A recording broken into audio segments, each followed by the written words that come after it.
Hello बच्चों, कैसे हैं आप लोग? कैसी चल रही है आपकी पढ़ाई? अब तो धीरे धीरे सारे दिन जो है वो एग्ज़ाम जो है वो पास आता जा रहा है। ठीक है, अगर हम सीबीएसई बोर्ड की बात करें तो वो 20th फेब को है, और जो बेसिकली जिसके लिए हम लोग काम कर रहे हैं वो हिंदी मीडियम के लिए वो 27 फेब को है। ठीक है, तो क्विक फास्ट रिवीजन में हम लोग आगे स्टार्ट करते हैं। ठीक है, हम लोगों ने गॉस लॉ तक कंप्लीट कर लिया था। आज हम लोग पढ़ेंगे वैद्युत विभव। ठीक है, विभव बेसिकली दो टॉपिक एक साथ दिए जाते हैं कई सारी बुक्स में, वैद्युत विभव और धारिता। हम लोग वैद्युत विभव अलग पढ़ेंगे, धारिता अलग पढ़ेंगे, दोनों एक दूसरे से कनेक्टेड होते हैं। ठीक है, चलिए लेट्स गो। तो आज का हमारा जो टॉपिक है वो है वैद्युत विभव। ठीक है, वैद्युत विभव।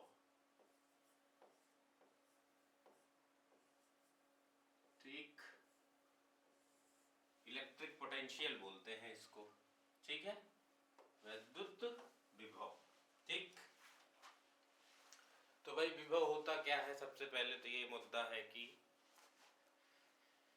विभव होता क्या है। ठीक है, तो विभव के लिए क्या है, मैंने आपको एक बात बताई थी जब कूलम का नियम पढ़ रहे थे कि अनंत क्या होता है। अनंत जो होता है किसी बहुत सी छोटी सी चीज को किसी बहुत बड़े स्केल में, बहुत बड़े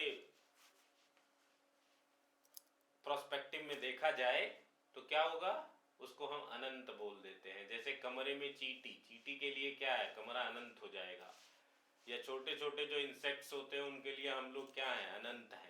ठीक है, अनंत का मतलब ये नहीं कि अनंत जाना है, जब तुमको पता ही नहीं कहाँ जाना है तो अनंत किस बात का। ठीक है, चलिए, तो इसमें क्या है कि मान लेते हैं कि इनफाइनाइट से एक परीक्षण आवेश Q0, ठीक है, इनफाइनाइट पर है। ठीक है, और एक मान लेते हैं ये हमारे पास आवेश है Q, तो जाहिर सी बात है इसका कुछ ना कुछ क्या होगा, इलेक्ट्रिक फील्ड होगा। होगा कि नहीं होगा? तो हम मान लेते हैं भाई इसका जो इलेक्ट्रिक फील्ड है वो ये रहा। इलेक्ट्रिक फील्ड क्या रहा, ये रहा। ठीक, अब हम इस आवेश को अनंत से इसके किसी भी बिंदु पर लाएं, वैद्युत क्षेत्र के अंदर किसी भी बिंदु पर लाएं। ठीक है, किसी भी बिंदु पर लाएं, एक बिंदु ये है, एक ये है, एक ये है, इसको हम क्या कर रहे हैं, अनंत से किसी भी एक बिंदु पर लेकर आए तो हमको कुछ ना कुछ काम करना पड़ेगा, वर्क करना पड़ेगा, कार्य करना पड़ेगा। ठीक है, उसी को हम वैद्युत विभव कहते हैं। ठीक, उसको हम क्या कहते हैं, वैद्युत विभव। बात समझ में आई कि नहीं आई? ठीक, परिभाषा क्या हो जाएगी, किसी धन परीक्षण आवेश को अनंत से वैद्युत क्षेत्र के अंदर तक लाने में किए गए कार्य को वैद्युत क्षेत्र कहते हैं। ठीक है, सॉरी, वैद्युत विभव कहते हैं। अनंत से किसी परीक्षण आवेश को वैद्युत क्षेत्र के अंदर किसी बिंदु तक लाने में किए गए कार्य को हम क्या बोलते हैं, वैद्युत विभव बोलते हैं। ठीक है, बात समझ में आई कि नहीं आई? ठीक, ठीक है, तो विभव बराबर क्या हो जाएगा, विभव जो है बराबर किसके हो जाएगा, विभव बराबर हो जाएगा कार्य बटे परीक्षण आवेश,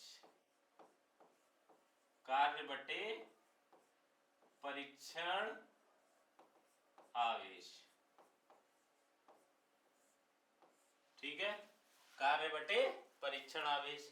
विभव को हम V से लिखते हैं, विभव को क्या लिखते हैं, V से लिखते हैं, कार्य को W से लिखते हैं, परीक्षण आवेश को Q0 से लिखते हैं। तो ये इसका हो गया गणितीय रूपांतरण। ठीक है, क्या हो गया, परिभाषा का गणितीय रूपांतरण हो गया। बात समझे कि नहीं समझे? ठीक है, आगे आ जाओ। ठीक, तो V बराबर हो गया W अपॉन Q0। चलो भाई, ठीक है, अच्छा मात्रक अगर इसका हम देखें तो क्या आ जाएगा, अगर हम इसके मात्रक की बात करें तो V बराबर कार्य का मात्रक होता है जूल, और आवेश का मात्रक सबको पता होगा कूलाम होता है। ठीक है, तो ये बन गया जूल पर कूलाम, जूल पर कूलाम। इसी जूल पर कूलाम को हम क्या बोलते हैं, वोल्ट बोलते हैं। क्या बोलते हैं, ठीक है, क्या बोलते हैं, वोल्ट बोलते हैं।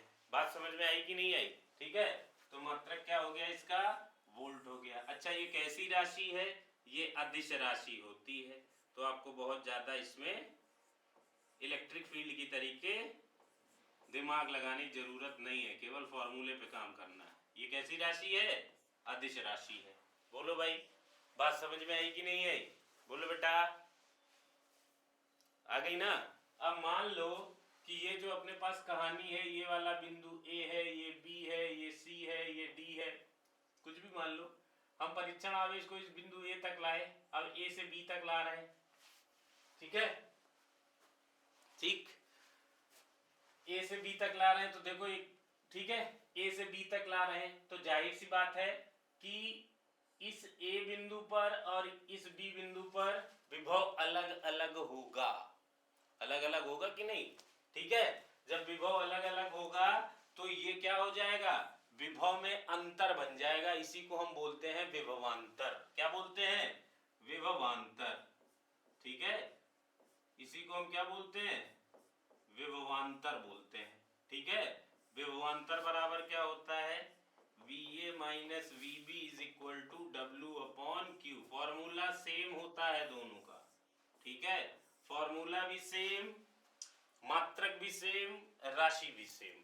ठीक है, बात समझ में आ गई? फटाफट हम लोग तेजी में पढ़ते हैं। ठीक है, चलिए आगे चलते हैं। अब हम क्या करेंगे, बिंदु आवेश के कारण वैद्युत विभव निकालेंगे। तो पहले हमको ये तो पता हो, एक बिंदु, अगर बिंदु आवेश है उसके कारण क्या होगा, फॉर्मूला क्या आएगा, फिर उसी फॉर्मूले को हम अलग अलग जगह डायरेक्ट लगाते जाएंगे और हम नए नए फॉर्मूले अपने बनाते जाएंगे, जिनको डेरिवेशन बोला जाता है। ठीक है, जो कि एग्जाम में पूछे जाएंगे। जैसे कि इलेक्ट्रिक फील्ड में हमने अदिश और अच्छी और निरक्षी स्थिति पढ़ी थी, यहाँ भी अच्छी और निरक्षी स्थिति है। ठीक है, लेकिन वहां पर दोनों में फॉर्मूला आ रहा था, अच्छी में भी आ रहा था, निरक्षी में भी आ रहा था, लेकिन यहां पर केवल एक में आएगा। किस में आएगा वो हम लोग अभी चेक कर लेते हैं। ठीक है, चलिए देखिए, तो हम लोग क्या करने वाले हैं, बिंदु आवेश के कारण वैद्युत विभव निकाल रहे हैं। किसके कारण, बिंदु आवेश के कारण। तो देखो,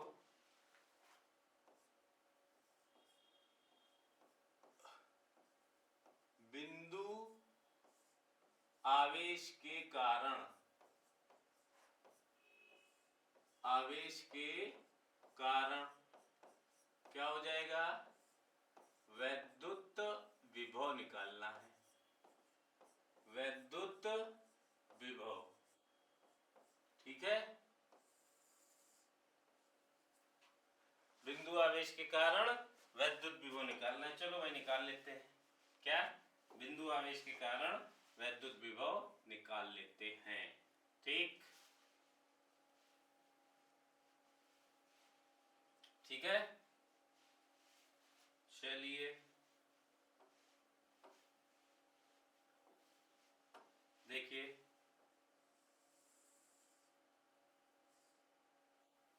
ठीक, चलो भाई, ये हमारे पास Q है। क्या है, Q। ठीक है, ये हमारे पास क्या है, Q। Q से R मीटर की दूरी पर एक बिंदु B ले लिया, यहां पर हमें वैद्युत विभव निकालना है। ठीक है, फिर हम ये मान लेंगे कि एक बिंदु जो है वो A है, यहां पर क्या है, परीक्षण आवेश Q0 रखा है। तो इस आवेश की वजह से इस Q0 पर कितना बल लगेगा, बोलो भाई, कितना बल लगेगा,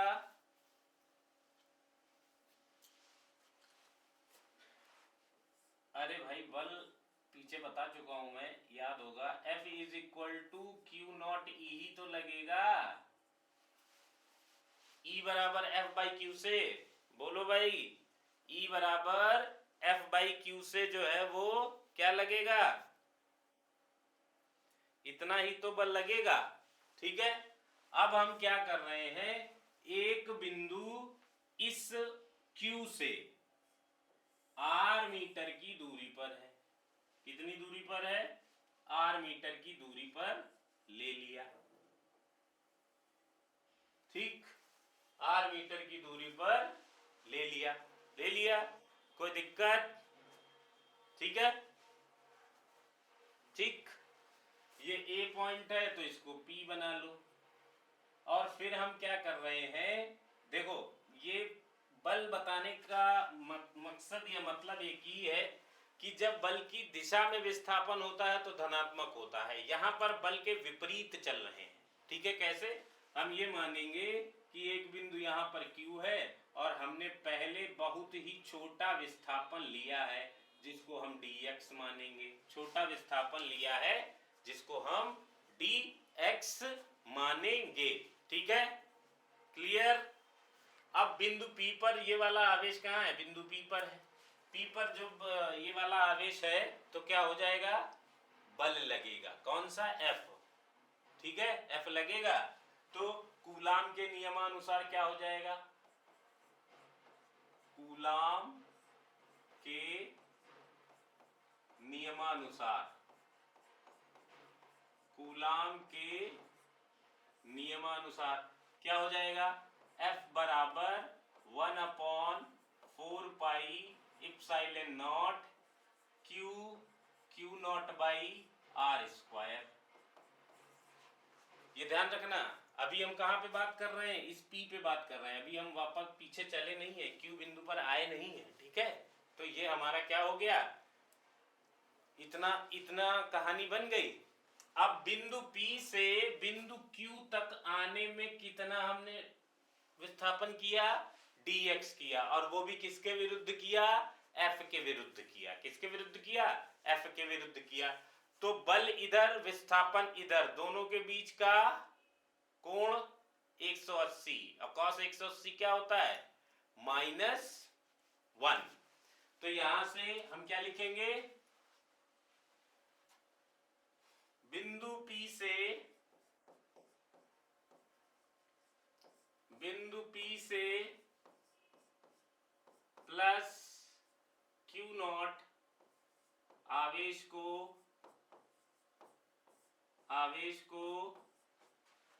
बिंदु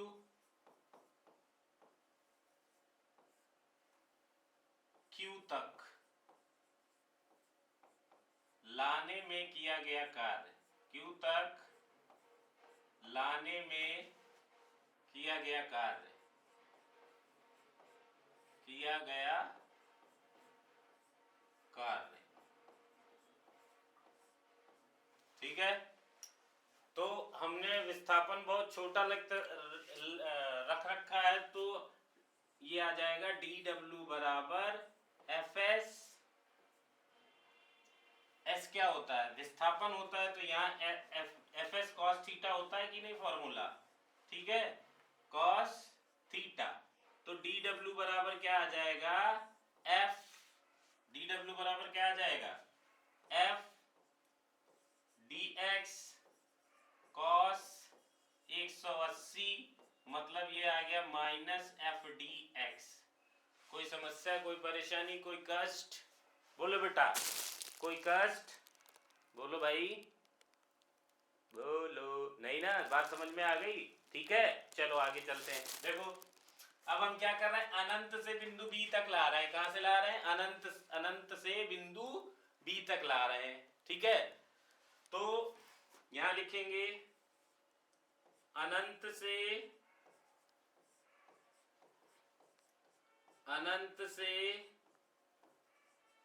बिंदु B तक लाने में किया गया कार्य, किया गया कुल कार्य, किया गया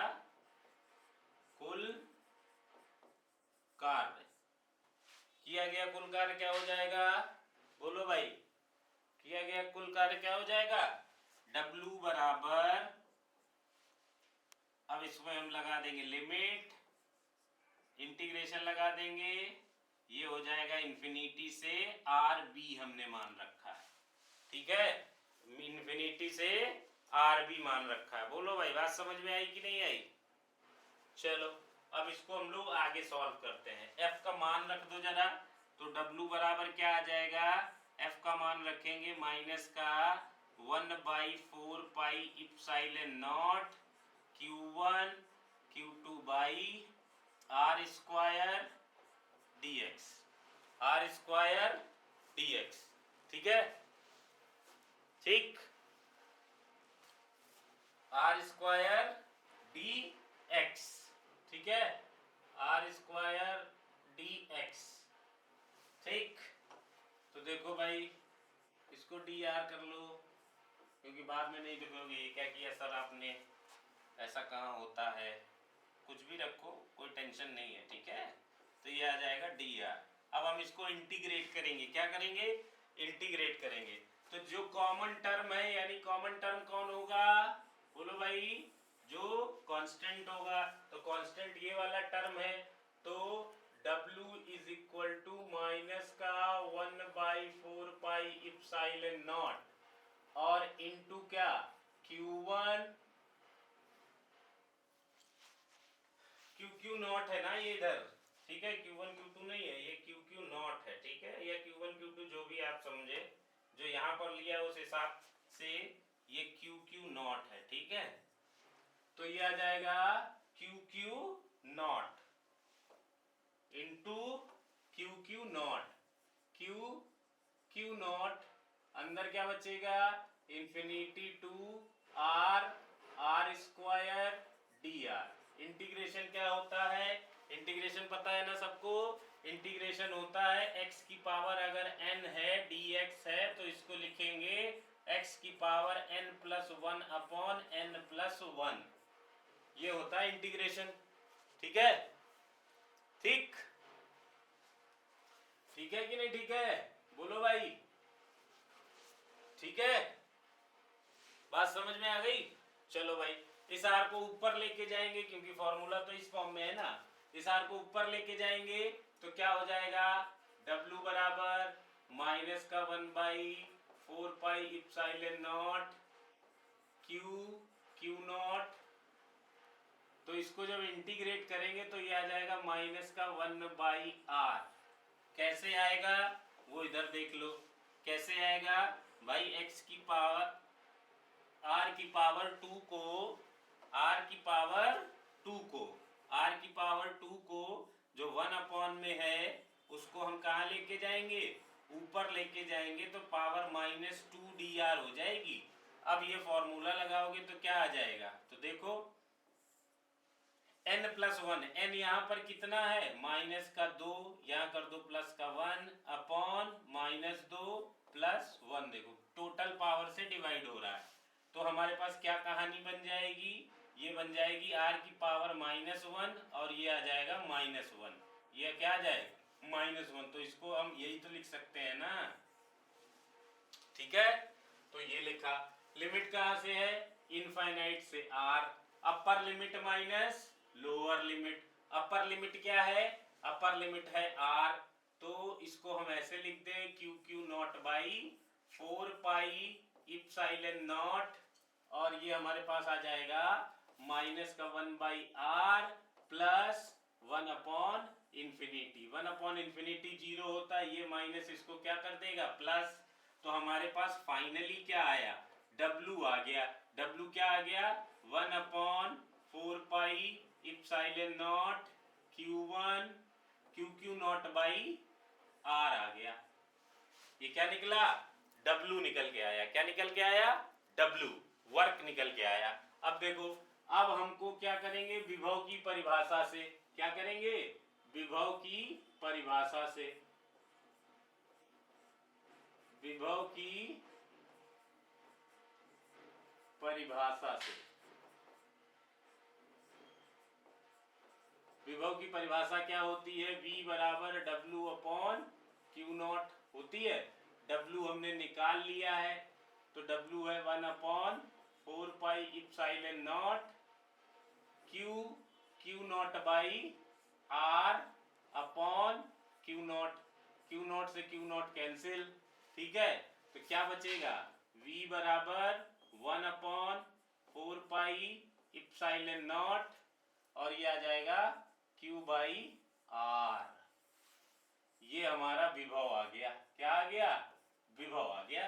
किसके कारण, बिंदु आवेश के कारण, ठीक है। जनरली ये बोर्ड में पूछा नहीं जाता है, लेकिन बताना इसलिए जरूरी था कि इसका ये जो रिजल्ट आएगा इसको हम हर जगह डायरेक्ट लगाते चलेंगे, ठीक है। बात समझ में आ गई कि नहीं आ गई। चलो भाई नेक्स्ट। अब हम लोग वैद्युत द्विध्रुव के कारण विभव निकाल रहे हैं, ठीक है। तो किसके कारण निकालेंगे, वैद्युत द्विध्रुव के कारण विभव। तो देखो भाई क्या आएगा,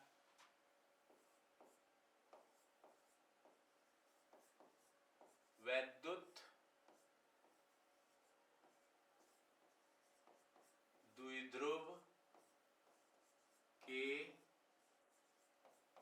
कारण विभव। तो आपको पता है इसमें दो स्थितियां होती हैं। कितनी स्थितियां होती हैं, दो। तो हम लोग पहली स्थिति अच्छी स्थिति की बात कर रहे हैं, ठीक है। अब हम लोग पहली स्थिति क्या करेंगे, अच्छी स्थिति पे वैद्युत द्विध्रुव निकालेंगे, द्विध्रुव की सहायता से विभव निकालेंगे। अच्छी स्थिति जैसे कि हमने इलेक्ट्रिक फील्ड निकाली थी, वैद्युत क्षेत्र निकाला था, ठीक है। तो देखो भाई क्या है कहानी। तो देखो वैद्युत द्विध्रुव क्या कहता है कि हमारे पास दो बराबर और विपरीत अगर आवेश हैं तो वो एक द्विध्रुव का निर्माण करते हैं। दो बराबर हो परंतु विपरीत उनका जो, ठीक है, दो बराबर और विपरीत, ठीक है, उनका जो परिमाण बराबर हो और उनका नेचर जो है वो विपरीत होना चाहिए। नेचर क्या होना चाहिए, विपरीत होना चाहिए, ठीक है। बोलो भाई, ठीक। अब हम क्या करेंगे, अब हम ये मान लेते हैं कि इन दोनों के बीच की दूरी कितनी है, कितनी लेते हैं, 2l लेते हैं। ये मान लेते हैं -q है, ये मान लेते हैं +q है, ठीक है।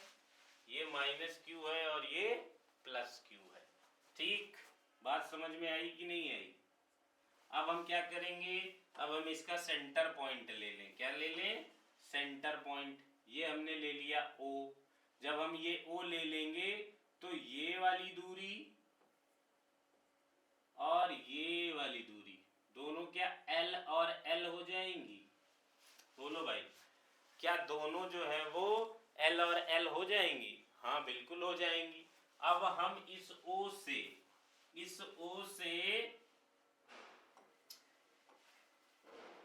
R मीटर की दूरी पर, कितनी दूरी पर, R मीटर की दूरी पर एक बिंदु P ले लेते हैं। R मीटर की दूरी पर एक बिंदु P, जिस पर हमें वैद्युत विभव ज्ञात करना है। किसकी सहायता से, वैद्युत द्विध्रुव की सहायता से। तो फाइनली जो हमने बोला है उसी को माना में लिख देना है, ठीक है, माना, ठीक है।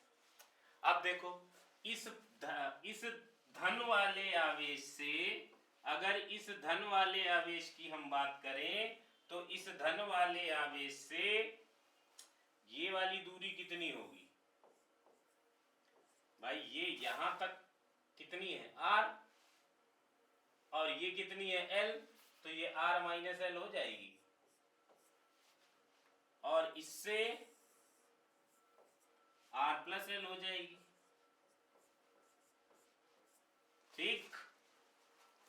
कोई दिक्कत, कोई समस्या, बस सारी कलाकारी इसी फिगर में है। फिगर समझ आ गया तो आप अपने आप से सारे काम कर लोगे। अब देखो एक ये माइनस बिंदु आवेश जैसा काम करेगा, एक ये प्लस बिंदु आवेश जैसा काम करेगा, करेगा कि नहीं। विभव अदिश राशि है तो इसमें केवल परिमाण होगा और दिशा नहीं होगी। तो हमको ये सोचने की जरूरत ही नहीं है कि इधर या उधर हमको कुछ करना है। ठीक है, क्लियर। अब देखो, अब हम लोग इसको हल कर लेते हैं। क्या करना है, अब हम लोग क्या करेंगे, प्लस क्यू आवेश के कारण, प्लस क्यू आवेश के कारण हम क्या निकालेंगे, वैद्युत विभव निकालेंगे पी पर। तो देखो, देखिए, प्लस क्यू आवेश के कारण, आवेश के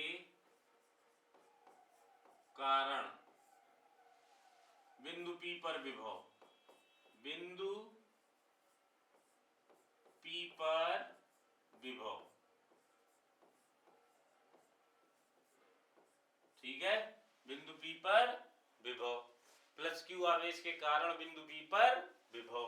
ठीक है, तो विभव का फॉर्मूला क्या होता है, V1 बराबर 1/4 pi epsilon naught Q by R। R यहाँ क्या है, प्लस क्यू का R माइनस L है, तो यहाँ क्या कर दें, R माइनस L। ठीक है, अब यहाँ लिखेंगे माइनस क्यू आवेश के कारण, माइनस क्यू आवेश के कारण बिंदु P पर विभव, बिंदु P पर विभव, P पर विभव। ठीक है, किसके कारण, माइनस क्यू के कारण। ठीक है, तो V2 बराबर हो जाएगा minus 1/4 pi epsilon naught Q by R plus L। यही तो हो जाएगा, कोई दिक्कत, कोई समस्या, दोनों विभव निकल आए। बिंदु P पर कुल विभव, बिंदु P पर कुल विभव अदिश राशि है तो ये गणितीय नियमों का पालन करती है, बीज, इसका मतलब ये बीजगणितीय योग के बराबर होगा। तो यहां लिखेंगे बिंदु P पर,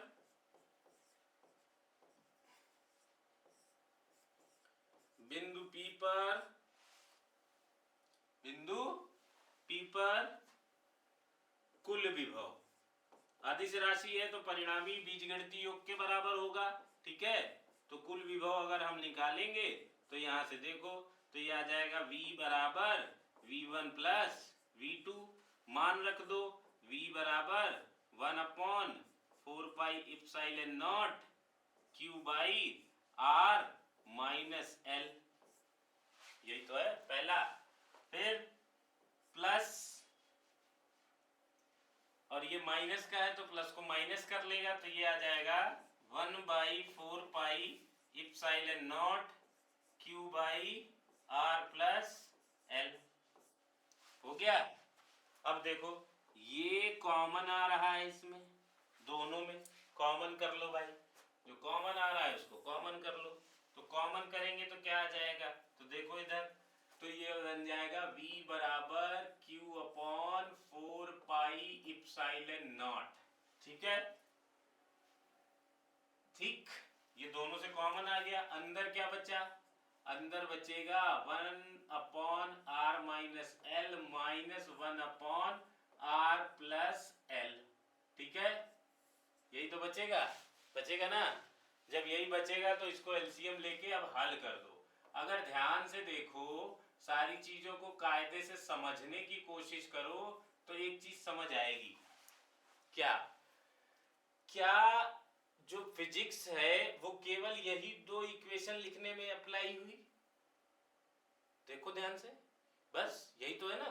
विभव तो हमने ऐसे ही निकाला भाई, पहले बिंदु आवेश के कारण विभव निकाला तो वो ये था। क्या यही फॉर्मूला केवल देखा जाए ध्यान से तो इतना ही फिजिक्स है, बाकी देखो सब कुछ क्या कर रहे हैं हम, मैथमेटिकल ढंग से हल किया जा रहा है। ठीक है, तो डरने की जरूरत नहीं है, केवल बात समझने की जरूरत है। आगे देखो हम सारा सॉल्यूशन ही कर रहे हैं, कोई फिजिक्स नहीं, कोई लॉ नहीं, केवल कहां तक था, ये बस दो इक्वेशन लिखने की कलाकारी थी, देन और फिगर। ठीक है, चलिए अब देखो, इसका जब हम एलसीएम लेंगे तो हालांकि यार a plus B A minus B लिखा हुआ है, हो सकता है कुछ लोग कंफ्यूज हो जाएं, तो कंफ्यूजन ना हो तो जो जैसा दिया है उसको वैसे ही लिख दो। इससे ये कटेगा तो ये r प्लस एल बन जाएगा, इससे ये कटेगा तो माइनस r माइनस एल ये बनेगा। बनेगा कि नहीं बनेगा? अब इसको आगे एक स्टेप सॉल्व करो तो 1/4 पाई एप्सिलॉन नॉट, देखो इधर ब्रैकेट खोलोगे तो r plus L minus r plus L upon क्या आ जाएगा? अपॉन में क्या आ जाएगा? अपॉन में आ जाएगा a plus B A minus B, R square minus L square. ठीक है, बोलो भाई। अब देखो ध्यान से, r से r कटा, कटा कि नहीं कटा? तो यहाँ पर और एक काम और क्या है कि यहाँ पर देखो दोनों के बीच की दूरी 2l थी। 2l को आधा, 2l क्या होती है?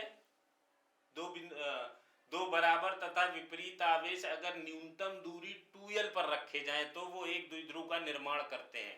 तो द्विध्रुव क्या है? 2l क्या है? न्यूनतम दूरी है, उसको हमने आधा कर दिया तो और छोटा हो गया। तो इस l के कंपेयर में r बहुत बड़ा है, तो हम क्या करेंगे? r is more greater than l, तो हम l को क्या कर देंगे? नगण्य मान लेंगे, इग्नोर कर देंगे। ठीक है, l हो गया नगण्य, छोड़ दिया l को। l को अगर हम छोड़ देंगे तो v बराबर ये क्या कहानी बनेगी? ये बनेगी q 4 पाई एप्सिलॉन नॉट, ये देखो ये 2l बाई आर स्क्वायर, यही तो बनी। l तो गया, छोड़ दिया उसको। ठीक है, अब देखो इधर तो v बराबर, इसको बस रीसेट कर दो, 1/4 पाई एप्सिलॉन नॉट, ये हो जाएगा 2ql बाई आर स्क्वायर। और ये आपको पता है कि 2ql जो है वो p के बराबर होता है, पीछे देख चुके हैं। तो v बराबर आ जाएगा 1/4 pi epsilon naught p by R square. ठीक है, वोल्ट में आएगा ये हो गया हमारी अच्छी स्थिति। बात समझ में आई कि नहीं आई? बोलो भाई, बात समझ में आई? ये अच्छी स्थिति है, एकदम कायदे से देख लो, समझ लो, समझ में आ गई बात? ये है हमारी क्या? अच्छी स्थिति है। ठीक है, ये क्या है? ये अच्छी स्थिति है, समझ में आ गई? चलो आगे चलते हैं, निरच्छी स्थिति। निरच्छी स्थिति में चलते हैं। देखो भाई, निरच्छी स्थिति क्या कहती है? तो देखो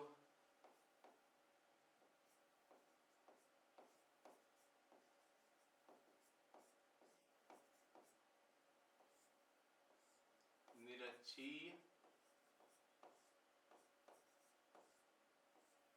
स्थिति, ठीक, सेम वैसी कहानी है जैसी हम लोग पढ़ चुके हैं, तो बहुत ज्यादा घबराने की जरूरत नहीं है। हमको क्या करना है? क्या करना है हमको? हमको जो है एक द्विध्रुव बनाना है।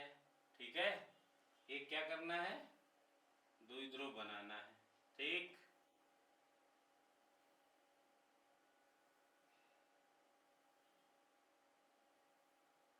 ठीक, ये हो गया हमारा द्विध्रुव।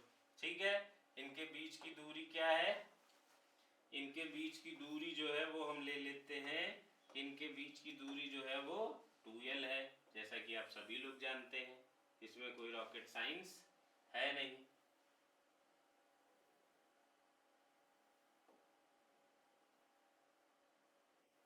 ठीक,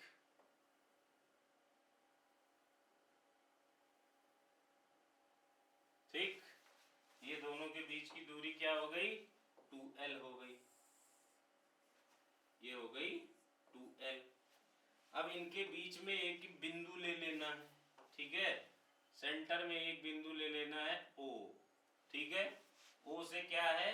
r मीटर की दूरी पर, O से क्या? r मीटर की दूरी पर, सॉरी, O से r मीटर की दूरी पर एक बिंदु ले लो P, ये दूरी है r। अगर ये r है, ये बिंदु O है, तो ये वाली दूरियां अगर ध्यान से देखो तो ये वाली दूरी हो जाएगी l और ये वाली भी दूरी हो जाएगी l। ठीक है, तो क्या होगा? वाली डिस्टेंस क्या आएगी वो भी हमें चाहिए, क्योंकि हम बिंदु आवेश के कारण अगर विभव निकाल रहे हैं तो, और ये वाली दूरी क्या आएगी ये भी हमें चाहिए। ठीक है, क्लियर, बात समझ में आ गई। अगर ध्यान से देखो तो ये 90 है, ये थीटा है, ये एल, तो पाइथागोरस थ्योरम से क्या आ जाएगा, R square plus L square ये आ जाएगा, और ये भी जो दूरी है वो R square plus L square आ जाएगी पाइथागोरस प्रमेय से। ठीक है, आ जाएगी। अब ये वाला अगर आवेश हमारा माइनस क्यू है, ये वाला अगर हमारा प्लस क्यू है, तो हम क्या करें, बिंदु P पर प्लस और माइनस के लिए बिंदु आवेश का फॉर्मूला लगा दें। यहाँ पर आप ये चीज सोच रहे होगे वो एरो वेरो क्यों नहीं बना है, भाई ये अदिश राशि है, अदिश राशि में दिशा नहीं होती है इसलिए। ठीक है, तो चलो भाई देखो क्या है कहानी, समझ लो। तो देखो माइनस क्यू के कारण, माइनस क्यू के कारण बिंदु P पर, बिंदु P पर वैद्युत विभव, वैद्युत विभव क्या आ जाएगा, देखो भाई V1 बराबर आ जाएगा माइनस का 1/4 पाई इप्सिलॉन नॉट। ठीक है, या पहले प्लस के लिए निकाल लो क्योंकि हम लोग शुरुआत प्लस से ही करते हैं, Q बाई आर, आर की वैल्यू है R square plus L square. ठीक है, अब माइनस क्यू के कारण निकाल लो, माइनस क्यू के कारण कारण बिंदु, कारण कारण बिंदु P पर वैद्युत विभव, वैद्युत विभव क्या आ जाएगा, तो V2 बराबर माइनस का 1/4 pi epsilon naught Q by root में R square plus L square. बात समझ में आ गई कि नहीं आ गई, इसमें कोई दिक्कत, कोई रॉकेट साइंस, कोई रॉकेट साइंस नहीं। ठीक है, फिर वही कॉन्सेप्ट लगाना है, विभव क्या है, अदिश राशि है, दिशा नहीं है, इसलिए ये बीजगणितीय नियमों का पालन करता है, तो बिंदु B पर कुल विभव बीजगणितीय योग के बराबर होगा। तो बिंदु P पर कुल विभव क्या आ जाएगा, बिंदु P पर कुल विभव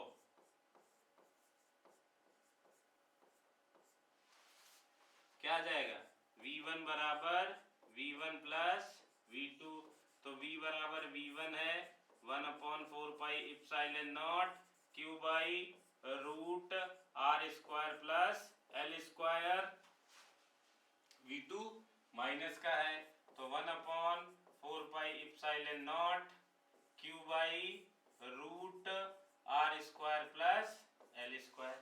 क्या नेट शून्य आएगा, ठीक है, तो इस पे कितना आएगा, शून्य आता है। इक्वेटोरियल पोजीशन पे यानी निरक्षीय स्थिति पे विभव शून्य होता है, इलेक्ट्रिक फील्ड यानी वैद्युत क्षेत्र की तीव्रता शून्य नहीं होती है, याद रहेगा।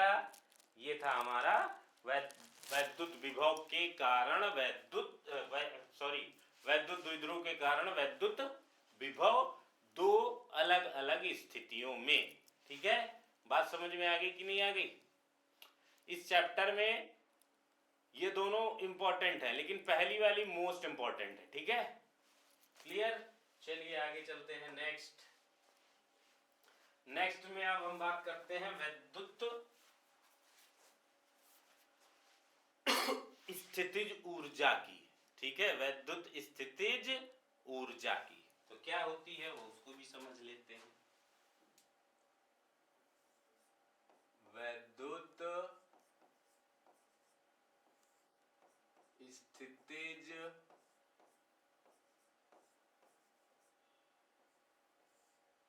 ऊर्जा, ठीक है,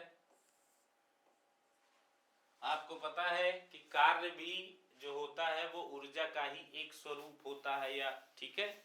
जैसे मान लो कि ऊपर से कोई चीज नीचे गिर रही है या नीचे से कोई ऊपर चीज जा रही है। मान लेते नीचे से आपने कोई बॉल ऊपर को फेंकी, तो जब वो ऊपर जाती जाएगी जाती जाएगी जाती जाएगी तो क्या होगा, उसका जो स्पीड है, जो चाल है, वो धीरे धीरे धीरे धीरे कम होती जाएगी।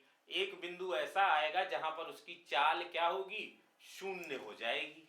ठीक है, इसका मतलब जब वेलोसिटी जीरो हो रही है तो उस, ठीक है, तो वेलोसिटी कम होती चली जा रही, बिल्कुल एक टॉप पॉइंट मिलेगा जहां वेलोसिटी जीरो होगी। इसका मतलब ये हुआ जब नीचे से कोई चीज ऊपर फेंकी गई तो लगातार उसकी गतिज ऊर्जा में कमी आई। जब वो रुकी तो गतिज ऊर्जा किसमें बदली, स्थितिज ऊर्जा में। जब वो वापस नीचे गिरी तो वापस से स्थितिज ऊर्जा किसमें बदल गई, गतिज ऊर्जा में बदल गई। ऐसे ऊर्जा का रूपांतरण होता है। ठीक है, यहां पर हम लोग ज्यादातर ऊर्जा जो है पहले कार्य निकालते हैं, फिर जो भी कार्य आता है वो ऊर्जा के रूप में उस निकाय में संरक्षित हो जाता है, निहित हो जाता है, उसी को हम यू बोल देते हैं। ठीक है, तो वैद्युत स्थितिज ऊर्जा क्या होती है, तो देख लो। ठीक, मान लो कि यहां पर एक आवेश रखा हुआ है Q, ठीक, रखा हुआ है, बहुत बढ़िया। एक आवेश हम अनंत से पकड़ लाए Q0, और उसको अनंत से पकड़ के लाए और कुछ इस तरीके से सेट किया कि वो यहां उसको लाके रख दिया। तो इसने क्या किया, एक निकाय बना लिया। बना लिया कि नहीं बना लिया, एक निकाय। तो इसको निकाय बनाने में जो भी कार्य करना पड़ा उसको बोलते हैं वैद्युत स्थितिज ऊर्जा। बात समझ में आई। अनंत से किसी आवेश को लाने में और निकाय बनाने में, लाकर निकाय बनाने में जो भी कार्य होता है उसको हम बोलते हैं वैद्युत स्थितिज ऊर्जा। बात समझ में आ गई। जैसे अगर ये QQ0 है और ये R दूरी पर इनको हमने रख के निकाय बनाया है, तो इन पर इनकी जो वैद्युत स्थितिज ऊर्जा होगी वो होगी 1/4 पाई इप्सिलॉन नॉट QQ0/R। ये हो गई वैद्युत स्थितिज ऊर्जा। बड़ा इंपॉर्टेंट फॉर्मूला है ये, अर्धचालक तक में इस्तेमाल किया जाता है कॉन्सेप्ट को समझने और समझाने के लिए। ठीक है, बात समझ में आ गई, क्लियर। अब अगर मान लो कि हमारे पास कोई निकाय हो, दो से ज्यादा आवेश हो, ठीक है, दो से ज्यादा क्या हो, आवेश हो, तब क्या हो जाएगा, ठीक है, तब क्या हो जाएगा, दो से ज्यादा अगर आवेश है तो, ठीक है, दो से ज्यादा अगर हमारे पास आवेश है तब क्या हो जाएगा। दो आवेशों के लिए तो हमने देख लिया है, ठीक है। तो देखो, मान लेते हैं यहां पर आवेश जो है हमारा Q1 है, यहां पर आवेश जो है हमारा Q2 है, यहां पर जो आवेश है हमारा वो Q3 है। क्या है, Q3। तो ये वाली दूरी जो हो गई वो R12 हो गई। क्या हो गई, R12 हो गई। ये वाली हो गई R23 हो गई, और ये वाली जो दूरी है वो R13 हो गई, R13 हो गई। ठीक है, अब हम क्या करेंगे, R13 हो गई, अब क्या करेंगे, अब इनकी देखो ये फॉर्मूला लगा देंगे तो देखो U क्या आ जाएगा, दो से अधिक आवेशों के लिए 1/4 पाई इप्सिलॉन नॉट सभी में कॉमन रहेगा, इसमें कोई रॉकेट साइंस नहीं है। तो क्या बनेगा, अब देखो Q1 Q2 की बात करेंगे तो यहां लिखेंगे Q1 Q2/R12 plus Q2 Q3/R23 plus Q3 Q1 by, या Q1 Q3 by Q1 Q3 by R13। यही हमारी जो है वो कुल ऊर्जा हो गई। एक से ज्यादा निकाय जब हमारे पास होंगे, दो या दो से अधिक निकाय हो या दो से अधिक आवेश हो। बात समझ में आई कि नहीं आई। यहाँ पर तीन आवेश अगर हैं तो देखो, एक निकाय ये बनाएंगे, एक ये बनाएंगे और एक ये बनाएंगे। 3 निकाय हो गए ना, ठीक है। यहाँ पर एक ही है, एक से ज्यादा निकाय हो या दो से ज्यादा आवेश हो तो उनके लिए हम ऐसे लिख सकते हैं, ठीक है। इसको ऐसे भी लिखा जाता है, और U बराबर 1/4 पाई इप्सिलॉन नॉट, ये तो सेम रहेगा। यहां लिख देंगे सिग्मा, ठीक है। I goes to N, I goes to N। मान लो N आवेश हो, N आवेश हो तो इसको हम क्या लिख देंगे, ठीक है, QI upon RI, QI upon RI लिख देंगे, कोई दिक्कत। इसको हम समेशन के फॉर्म में ऐसे लिखते हैं। बात समझ में आ गई कि नहीं आ गई? बोलो भाई, बोलो, आ गई? चलिए नेक्स्ट अपने पास क्या है कहानी, ठीक है। तो ये बात समझ में आई कि नहीं आई? अब हम यहां तक सबको क्लियर है ढंग से, अच्छे से? तो बेसिक चीजें हैं, और मैंने आपको ये भी बता दिया है कि अच्छी स्थिति ज्यादा इंपॉर्टेंट है निरक्षीय से, ठीक है।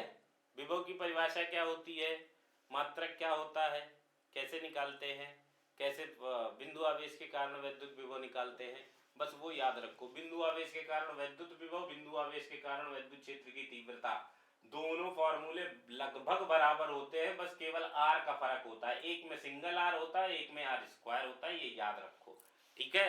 बात समझ में आ गई कि नहीं आ गई? आ गई ना? अब देखो वैद्युत क्षेत्र में स्थितिज ऊर्जा देख लो, क्या देख लो? वैद्युत क्षेत्र में स्थितिज ऊर्जा। तो देखो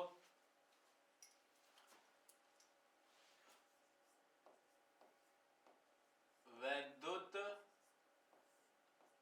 क्षेत्र में स्थितिज ऊर्जा, ये हम लोग ऐसा पहले निकाल चुके हैं, तो ज्यादा टेंशन नहीं लेना है। मैं फिर से बता दे रहा हूँ, रिवाइज भी हो जाएगा, ठीक है, टेंशन बिल्कुल नहीं लेना है। वैद्युत क्षेत्र में स्थितिज ऊर्जा, वैद्युत क्षेत्र में स्थितिज ऊर्जा याद करो, dW बराबर हम लोग क्या निकालते थे, टाउ डी थीटा निकाला था, याद करिए। dW बराबर क्या करेंगे, टाउ डी थीटा निकालेंगे। एक डायपोल रख के घुमाया था, θ1 θ2, याद आया? ये वही सेम वाला है, ठीक है।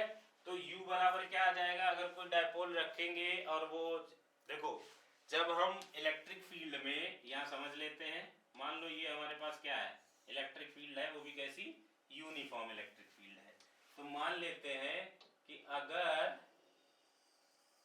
यूनिफॉर्म इलेक्ट्रिक फील्ड है तो उस केस में हमारे पास क्या हो जाएगा, अगर हम एक डायपोल रख दें, क्या रख दें, डायपोल रख दें, ऐसे अगर ये डायपोल रख दिया हमने, तो देखो, तो अगर इस वाले आवेश को हम माइनस क्यू मान लें और इस वाले आवेश को हम प्लस क्यू मान लें, तो देखो आपको पता होगा, और ई की दिशा है ये, आपको पता ये होगा, क्या पता होगा, कि इस पर दो बल लगेंगे, एक क्षेत्र की दिशा में और एक क्षेत्र की विपरीत दिशा में।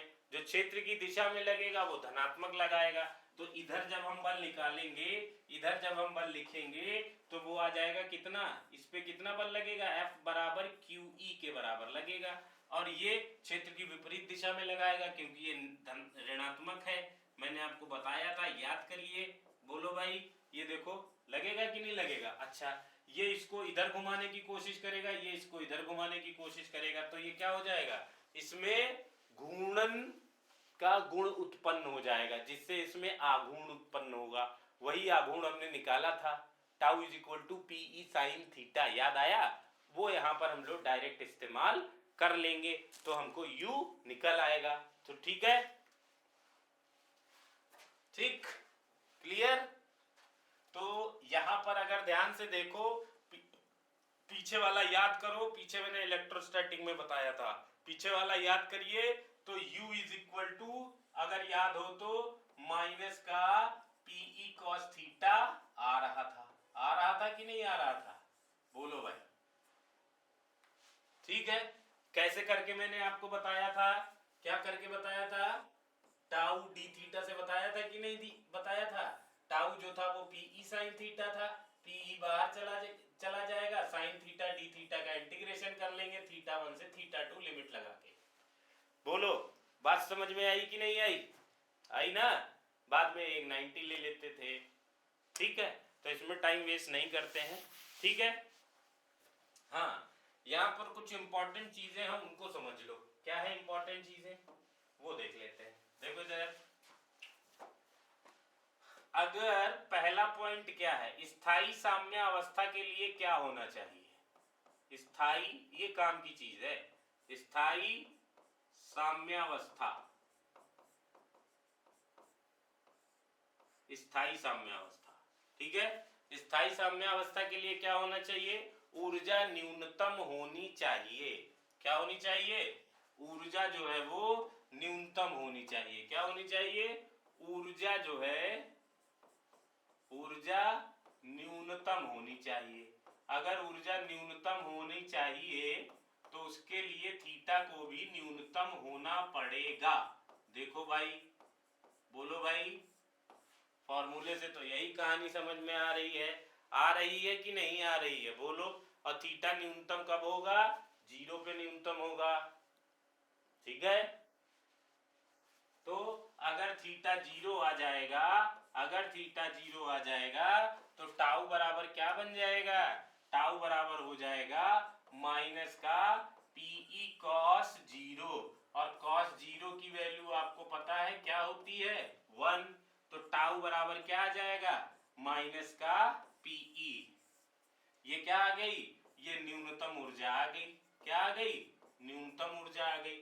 जब ऊर्जा न्यूनतम होगी तो अवस्था कैसी होगी? द्विध्रुव की साम्य अवस्था होगी। साम्य अवस्था में होगा, स्थायी साम्य अवस्था में होगा। बात समझ में आई कि नहीं आई?